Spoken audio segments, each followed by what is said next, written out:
What is up, everybody? Welcome back to another video. In today's video, we are here with the first injury report of the week for the Detroit Lions and for the Seattle Seahawks, man. The second to last game of this season. We're coming to a close, man. We really are. So we got to enjoy these last two games of the 2021 NFL season. And I know I will. We got a West Coast game, a 4:25 start for you Eastern time zone people.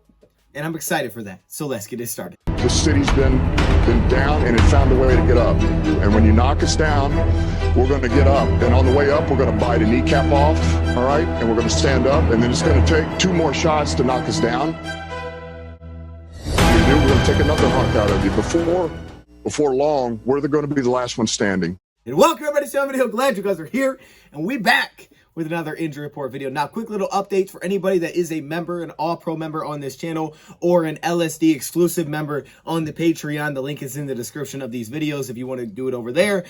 We have dropped a new exclusive video for you members, another draft prospect. Now, if you are a member on this channel, an all-pro member on this channel, then check the community tab. You should see the video in there, a link to it, and then you can click and watch it. So me and Rad broke down another draft prospect. If you guys want to check it out, we're doing a receiver in this video. So that one is up. Injury report to take a look at. And this one is a little bit on the longer side, specifically for Seattle. Actually, the Lions have a smaller injury report than their opponent today. I feel like that hasn't been the case many times this year. This time it is. Seattle's is huge. The Lions, it's actually pretty small. This video is going to be coming out a little bit later because they're on the West Coast time zone, so they put their injury report like 3 or 4 hours after ours. So this one's going to be a little bit of a later video, so let's not waste any time. Let's dive right into it. Let's start off with the roster moves for the Detroit Lions, the COVID list, things like that. Let's start with the COVID list. The Lions have added a few new players today and have taken some players off. Now, we updated this big time yesterday, and I was going to throw the Tim Boyle part into it, but then I'm like, man, this video's going to be way too long if I try to do all that. You know, tomorrow on Last Second Sports on Brad's channel, we're going to be diving into some of that All-22. So we'll probably just talk about it there. I already got my notes. All right, so you guys should definitely tune in. Hear what we have to say about Tim Boyle's first start, because it may not be, or not first start, his second start this season, because it may not be his last start this season either. Yeah, that's right. We'll get into that. But let's start with some of these roster moves. So first off, the good part, Lions have activated 2 players off of the COVID reserve list. The first one being wide receiver Trinity Benson. All right, now Trinity Benson, he's kind of lost a little bit of role offensively, but he could be looking at maybe a role again this week. As Dan Campbell, when he was asked about the tight end position, because they have a lot of new bodies there now, possibly not having Jason Kabinda this weekend, he said, but we do like our receiver group. So we can get kind of creative with how we want to do things offensively. So maybe we see a little bit of Trinity Benson this week, as he has now been taken off of the COVID list. And also, offensive tackle Matt Nelson is back, who Dan Campbell specifically brought up today. Of course, he plays the 6th offensive lineman for us. Is that, yeah, maybe we may not have some of the normal tight ends that we do. We may be without our fullback, but you do have Matt Nelson back. And he's probably not going to do much more than just block for us, but we can use him for that. So having him back is nice. I think we did it a little bit last week with Will Holden, but that's where Matt Nelson's specialty has been. It's coming in as that 6th offensive lineman. So that's the good news. Let's start with the good news first. Now the bad news, and these are some big names. All right, first off, defensive end Michael Brockers has been placed on the COVID list. Now, Michael Brockers, he's been limited pretty much all year in practice, but he's played, and he's been very consistent for us. We knew what he would bring to the table as run defense, and I feel like he's brought run defense. I mean, he's had a couple of games where you're like, oh, maybe that wasn't his best, but for the most part, he's pretty impactful every single game you look at against the run. Pass rush, maybe not as much, but we didn't really anticipate a ton of that coming with. It was more about the run defense that Michael Brockers had. Well, now he's placed on the COVID list. What that means is more opportunity for guys like Levi, some of these young players, an opportunity. Jay-Sean Cornell, who we talked about yesterday, that could possibly get back this week. So it leaves more opportunity for those players to step into more of a role. That's the good part, because usually Michael Brockers just holds that down. And Cornell, who we really haven't seen much of all season. And we should have Nick Williams on the other side for the veteran presence. But that is the first update. And the second update is right guard Big V, who has been placed on the COVID list. So literally the next day, all right, we restructure his contract, and the very next day, the guy gets placed on the COVID list. That's messed up. Yup, Big V's on the COVID list. So we are looking at likely Tommy Kramer sliding into that spot at right guard. I actually thought he did better at left guard. Personally, I thought he did a little bit better at left guard. But this would be a 3rd start this season for Tommy Kramer. I think you do feel it when Big V and when Jonah Jackson were not there, especially Big V, because he's been good this season. In the words of Dan Campbell, he's one of our best pullers. He can really hold the pocket. Like, he doesn't allow a lot of penetration. Like we said, he's only given up 5 pressures since the bye week. But it looks like he may miss this week. The good thing is, again, it is early in the week, so these guys still could test out of it, but it's Wednesday. That's probably not a good sign. It probably means that if you're on the COVID list, you're placed on the COVID list by Wednesday, it's probably very unlikely that these guys play on Sunday. So some unfortunate news there. And then Geronimo Allison, we haven't heard that name in a while, from the practice squad, the receiver has been placed on the COVID list. So those are your roster moves for the Lions that we have to update first. Now let's take a look at what the current COVID list is looking like for the Detroit Lions. This is what it looks like. A lot of new names on here. Definitely shuffled up a little bit from the last time we saw this. Michael Brockers, Big V, Geronimo Allison, as we just mentioned. Josh Reynolds, the other receiver, so I'm really hoping he can get back. We'll keep an eye on that one. Brock Wright, which is why Lions do what they did yesterday, getting a whole bunch of different tight ends, because as we know, you get placed on this COVID list, you're probably not playing that week. So it's very unlikely that anybody on this actually plays this week. And of course, Steven Montez, who's on our practice squad as our, fourth quarterback. He's our fourth quarterback. I hope Josh Reynolds can come back if there's one guy. Now let's dive into the Lions injury report. Okay, let's take a look at the participation report from Wednesday. And I did not hear it was a walkthrough, but so I believe it was a normal practice today. Now, starting off with injury reserve, I mean, we have a couple new names to this. Amani's on this list. We know Shane Zylstra's on this list. Josh Woods is on this list. There's so many players on this list for the Lions. There's a lot of players on IR for the Lions right now. So, you guys know Hawkinson. I mean, and then there's, of course, the other guys that have been here kind of all season. It's unfortunate, but it's a pretty darn big injury reserve list for the Lions. But the good news is that the participation report isn't that long. We have two guys have been taken off of this list. Those guys are Jonah Jackson and Khalif Raymond. They are no longer on this list. Neither are Josh Reynolds, I guess, but that's because he's on the COVID list. So we only have 5 players, which I guess is pretty good. All right, so let's talk about those 5 players. Starting off with fullback Jason Gabinda. He'll be a guy to keep an eye on this week.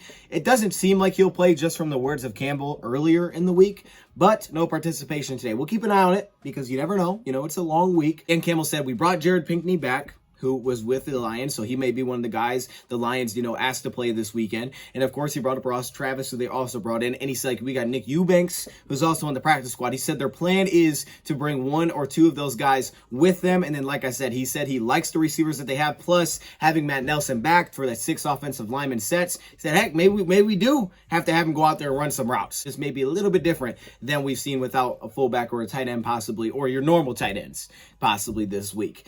Next up is Jared Goff. This is the big one. So the quarterback's no longer on the COVID list, which is good, but he had no participation today with the knee. I'm going to be honest, I kind of forgot about the knee injury. I did because he was on the COVID list all last week. If there's any good sign to point to here, it's that he had basically a week off, I guess, if you want to put it that way. Kind of had a week off dealing with the knee injury. Now, where's the knee injury from? It's when he was hit low in that Arizona Cardinals game. Remember that? And then he stayed down, then he came back in, he finished the game. That's also a good sign to point to, is that he finished against the Cardinals. He had a week, but he's dealing with COVID, and he said he has not been out there since he was placed on the COVID list because, of course, he was at home. So it's still something that he said he's working through. He called it day to day, but it's something that he still feels, and he's working through it. Now, he met with the media today, which usually is a good sign. Now, I'm not going to say it's a guarantee that you play, because what we know is that earlier this season, I can't remember who it was, but someone met with the media and then they didn't play. It feels like it was Hawk. I think it was Hawk that did it. Hawk met with the media. He's like, I'm going to be good to go, and then all of a sudden he's placed on IR. So I'm not saying that, but he did meet with the media today,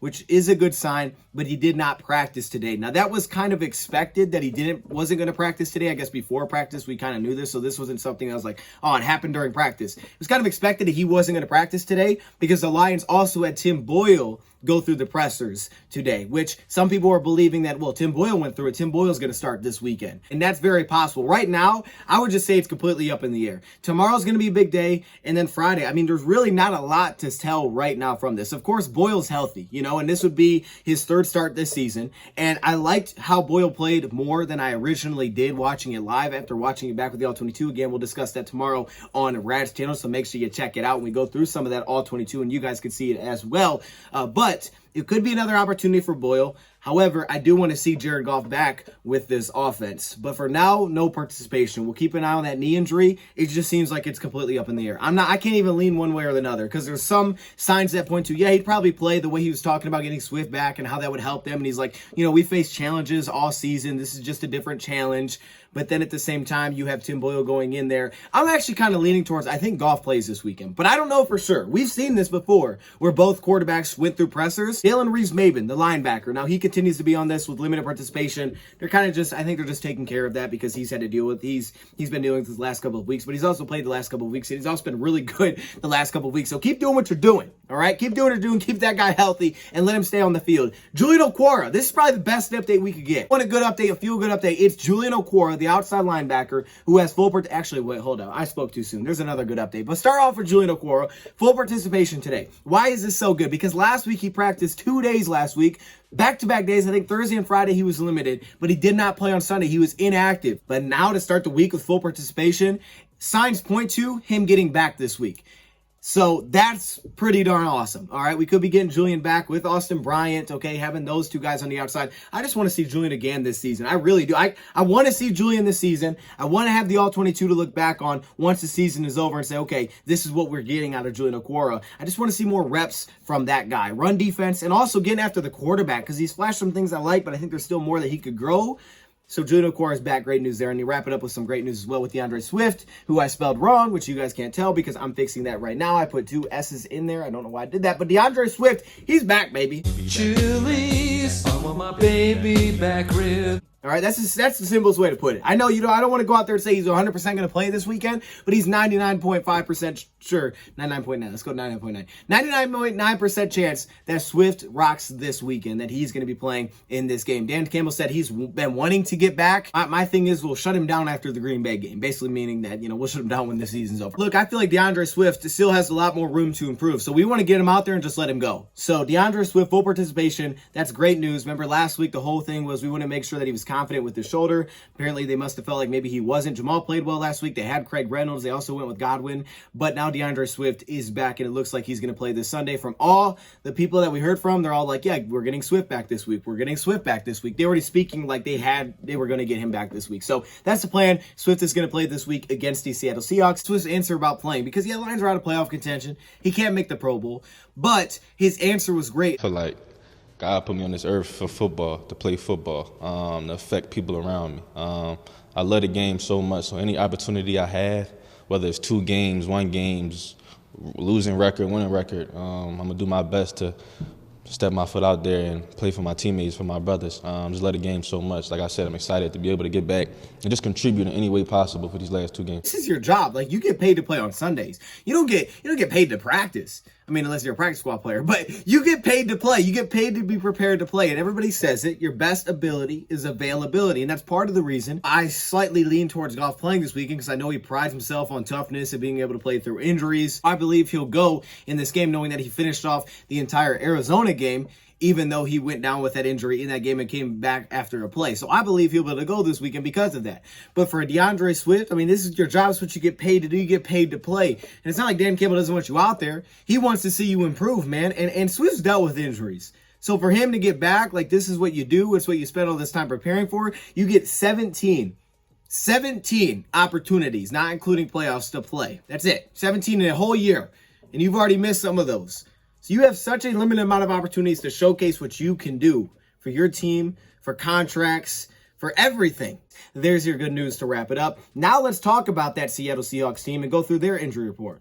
Seattle Seahawks, as you can see, it's pretty big.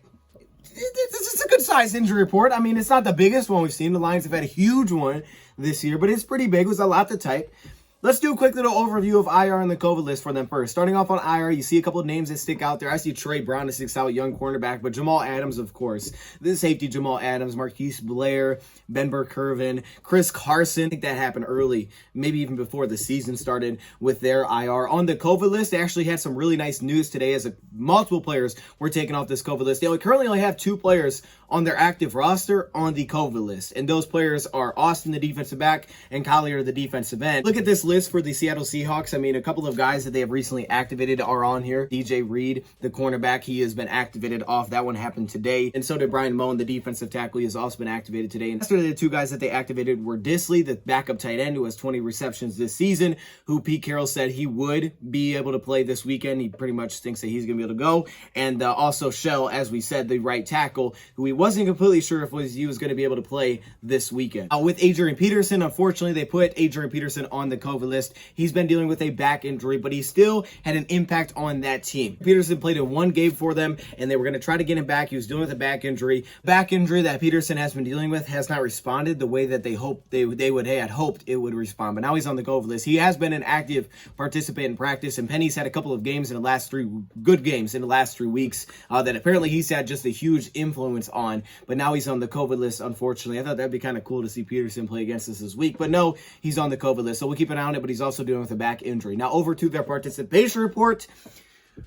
Let me get some breath for this one. Let's do this. Let's take a look at it. Starting off at the very top, we have starting right guard Gabe Jackson dealing with a knee injury. Now, what's important today is that they had a walkthrough, so it seems like some of these may be veteran rest because there are a lot of vets on here. 2 players are actually listed with rest. There's a couple players that they've been cautious with throughout the season. That could be the case here with Gabe Jackson, who's listed with a knee injury and did not participate through their walkthrough today. He did play all the snaps last week as the starting right guard. Moving down to John Radigan? Is that Radigan? I don't know how to say that. Also dealing with a knee injury, and he did not participate. He was also on the list, I think, all last week for them.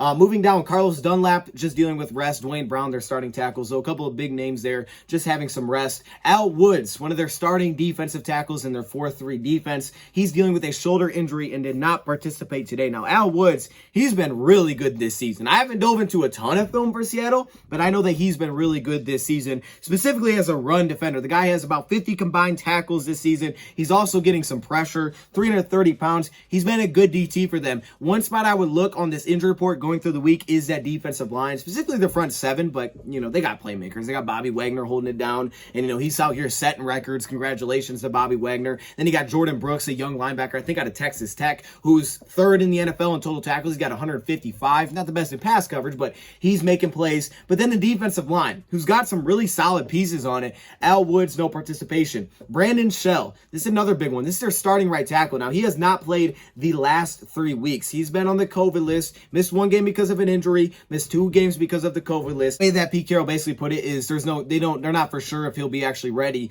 to play this week either, which would mean they'd be looking at their backup right tackle who's been filling in to that spot the last 3 weeks. Curran has had some struggles, all right? I haven't watched a ton, but I know he's had some struggles there. He's allowed 3 sacks, so they could be without their starting right tackle in this game. Then DK Metcalf, that's a huge name that sticks out. They just put it in there like I wasn't going to notice that. Okay, with DK Metcalf, apparently they've been doing this throughout the year. He's at least usually missed 1 day of practice this season because of a knee injury. They've just given him at least 1 rest day a week. So Thursday will be a big day. The difference is listed as a foot this time around. Now, he did play last week. He had a 41-yard reception against the Bears. He was pretty much quiet other than that. Against the Lions, he could either go crazy or he could probably have a very quiet game. I would rather not face DK Metcalf, but of course you don't want the guy not to be healthy. I'm just saying, I know Metcalf is a really darn good player. So DK Metcalf, foot injury, I'm going to say it's probably leaning towards the side of just, precautionary type of deal, just giving him some rest. But we'll see. Tomorrow will be a big day for that. Puna Ford, the other defensive tackle in the interior starting, dealing with a concussion, did not participate, which puts his possibility to play this weekend in question. So yes, that defensive line, that's why I bring that up, because Puna Ford has been another good defensive lineman for them this season. He's been another good run stopper for them. Defensive line is what I would keep an eye on. I actually do like their defensive line. I mean, just looking at some of the names they got there, they have 2 good defensive tackles between Woods and Ford. Rasheem Green, who has been very versatile around the defensive line for them. Of course, Carlos Dunlap, who's getting his rest. They got Kerry Hyder on that defensive line. We see you, okay? I know he hasn't had that production that he did last year, but they got Kerry Hyder over there. I like their front 7. I mean, I like some of these names they got in here. I have to watch more film, but I do like some of the guys they got back there. And of course, in the back end, they have cornerbacks that have played well, getting DJ Reed back, Sidney Jones, who's been solid this season, and Diggs, who has 5 interceptions. So, they're not a huge turnover-happy group, but 5 picks for Quandre Diggs, that's pretty good. They got some good players defensively. That's what I would say, and they feel like they've been playing pretty well this season. They've been picking it up. What the defensive coordinator said is that what we're looking for next year is to start the year faster. So they feel like they're definitely going the right direction defensively and offensively. They just got to find a way to keep these drives alive. So I would take a look at this defensive line and keep an eye on that heading into the week or going throughout the week. Now, to limited participation, Alex Collins dealing with an abdomen injury. He was also on the COVID list, taken off the COVID list, I guess, last week. They ended up not playing him because he was still dealing with his abdomen injury. Limited participation today is probably a good sign, so we'll just kind of have to wait and see. Like I said, Penny has had some good games recently, and they could have Alex Collins back to that mix. Freddie Swain, the receiver, ankle, full participation. He's got a little over 20 receptions this season. They're starting center, full participation. Their long snapper, full participation. Quandre Diggs, it looks like he's going to be playing the Lions. If there's one guy to look for in this back end, it's Quandre Diggs because he's got 5 picks. Their top 2 corners don't. Their strong safety doesn't, but Quandre Diggs, he's got 5 picks this season. All right, Brian Monu is coming back off of the COVID list, full participation with a knee injury, and then you wrap it up with that man, Rashad Penny, with full participation dealing with a groin injury. The Seattle team is going to be very interesting because they've only won 5 games this season. They're 0-3 against the rest of the NFC North. They've lost the other 3 games. I know the Packers shut them out 17-0. We saw the Bears beat them by a point. The Vikings one wasn't super. I don't think the Vikings one was super close either. We know they're still a dangerous team. Get it? Dangerous. You see how I did that? Because they do have that guy, Russell Wilson. Now, one area where they've been very bad is actually on third downs, and that's been the focus of this team for weeks. They said they're still trying new things to figure out how can we find some success on third down because they're worse than the league on third down offensively. They're the worst team in the National Football League on third down. Worse than us. We're 31st. But they're very bad on third down. That's the area. Arizona, they went 2 for 10. That's the area they're focused on trying to get things right, is picking up some of the third downs, extending drives. Quickly look at their stats. We'll throw it up real quick. You see they're averaging 4.7 yards a carry. They're just not getting money rushing attempts, okay? As you can see, 31st in rushing attempts, we're averaging 4.7 yards per carry. Just looking at the stats, that does not look good. Below, you see Russell Wilson's stats. So that comes in 12 games. Some pretty solid stats there. I'll say his completion percentage is a little bit lower than usual, but third down, 32nd on third down, and they're only scoring because of that 20.4 points per game. And they're good in the red zone. They just need to keep drives alive, it seems like. Now, defensively is where the matchup is going to get really interesting because defensively, first in the league in yards per carry allowed, as you can see, 3.7. But they also have the second most attempts against them, probably because they've been trailing. I'll just make an assumption. Their defense has been on the field a ton, which is part of the reason why they have so many tackles defensively with some of their linebackers. So this is a team that's been pretty darn good situationally, third down, red zone, but their offense is not keeping drives going. That'll be the matchup because we know the Lions want to run the ball. Even their defensive coordinators came out and said it. It's going to be best against best. They want to run, and we want to stop the run. So 3.7 yards a carry allowed. Lions are currently 9th offensively, averaging 4.5 yards per carry, and we could be getting Swift back, which would pair with Jamal Williams. And now, not having Big V does hurt, right? It definitely hurts, but you could be getting both your starting backs back plus Matt Nelson. So that'll be the matchup that I'm very curious to watch in this game. Now, I do have a couple of notes from Pete Carroll. I actually really enjoyed his presser. I don't know if he does them all like that, but I don't know. The way that he answered questions and things like that, I don't know. He's really good at it. I know he's been doing it for a long time. He was asked about Jared Goff, and he said, yeah, Jared Goff, he's been a good game manager. He said, we've played him sometimes. He's gotten us, and other times we've gotten him. He's currently 5-4 against the Seattle Seahawks in his career, but statistically he's not very good. 8 touchdowns to 9 picks. He's only completing about 62% of his passes. Of course, that's with the Rams. Statistically not the best. He does have the one extra win, so we'll see if we can keep that alive, assuming Jared Goff does play this weekend. Talked about Dan Campbell going forward on fourth down, being on position to possibly break the record for more fourth down attempts, and he said, yeah, he should go for it. He's like, Dan Campbell should go for it, but I'm not so sure that he didn't have the guy jump and have a false start on purpose. That way they could fake that punt, when Jonas Jackson jumped. I hope that's not the case. I don't think that was the case. Dan Campbell was heated. But again, he played it off so well. I mean, he looked so mad, and then you faked it. Like, he looked so angry. You would not think that he would have went out there and faked it. So, yeah, he's on pace to get that record for more fourth down attempts, and this is the first year for him as a head coach. But he's like, that's the kind of team they are. They're a tough, physical team that's going to go for it. I like that. He also brought up Aaron Glenn was the first draft pick that he made. So I guess the first draft pick Pete Carroll made is a fun fact today because Pete Carroll brought it up because no one asked him about it. First fun fact of the day, he says this: he was my first draft pick. And he's the Lions defense coordinator. Did you know that? Now we know that. But that's interesting. It's an interesting little note there. They're going to want to run the ball. That's what Dan Campbell has clearly made it obvious that they want to do. That is the injury report for the Lions and for the Seattle Seahawks. Man, we'll be back tomorrow for last second dose on Rad's channel. Check us out. We'll be talking about that quarterback and looking at some of the film. Plus, we have another injury report tomorrow to update this again. And if you are a member, check out the community section or check out Patreon because we have dropped a new video there. Thank you for watching, and I'm out.